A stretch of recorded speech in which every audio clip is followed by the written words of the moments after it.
What's up, guys? It's Ryan with janitorleads.com. Hope all is well. Remember, we're on a mission to help small janitorial companies crush it, grow from nothing to $1 million to $5 million to $20 million so that you guys can live the retired life that you guys all deserve.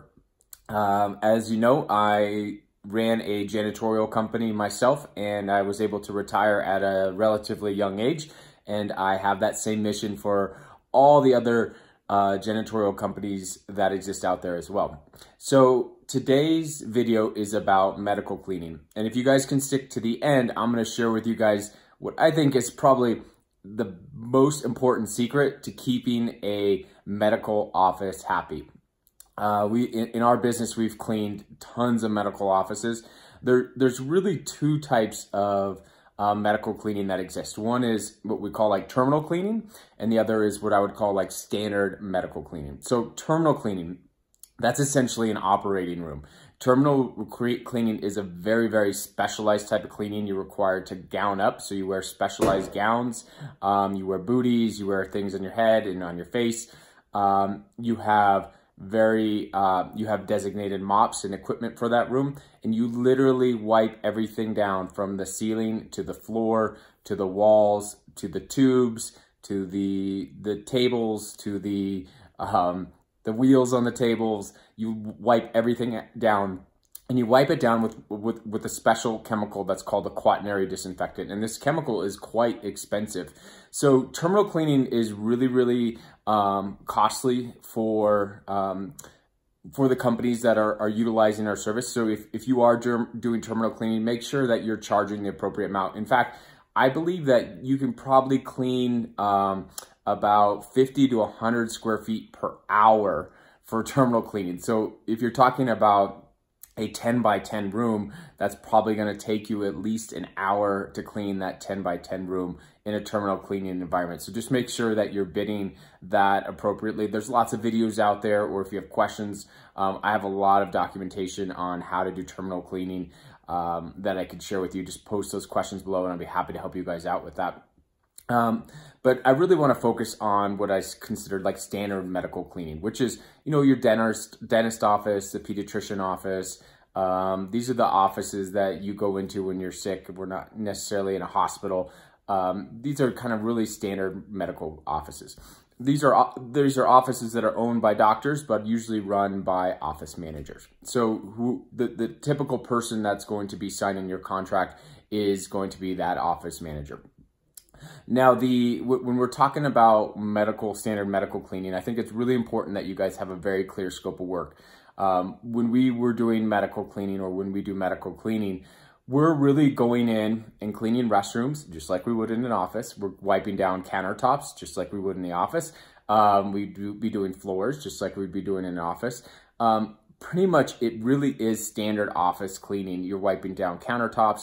You want to make it very clear with that office manager or that doctor that you're not responsible for wiping down equipment. So you don't want to be responsible for wiping down their medical equipment, whether it be an x-ray machine, a CAT scan machine, or those things that you stick in your ear. You don't want to wipe any of that type of stuff, and make sure that's very clear in your scope of work.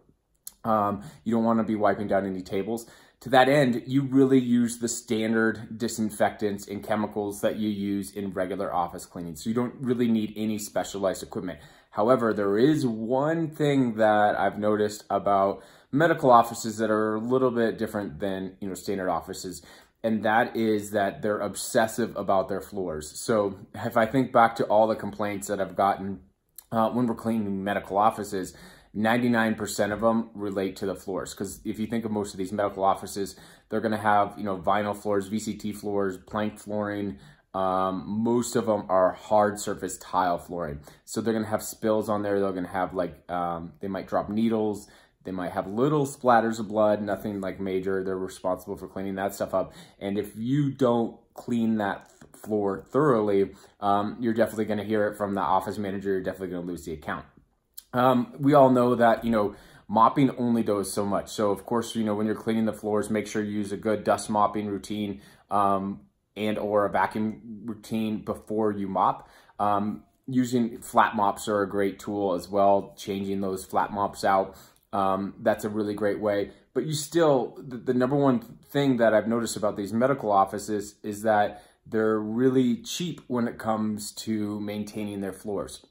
So I make it a requirement, or I had made it a requirement, that any medical office we clean also has a floor program, what I'd call like a recurring floor program attached to it. So I'd give them a price for the janitorial work, and then I'd also give them a price to, for example, scrub, strip and wax, scrub and recoat, you know, whatever that type of floor required on a quarterly basis. And I would actually amortize that. So let's say that the cost to me was $100 and I did it 4 times a year. I would take that $100 times 4 and divide it by 12 and build it into their monthly price. So they would be paying just a little bit extra each month to have their floors done quarterly. And sometimes people would say, oh, I don't want that service. You know, most of these doctors or these office managers really don't want to pay anything extra than they have to. I would turn that business down, because I know if I don't have that floor program in place, that they're eventually not going to be happy and they're going to fire me.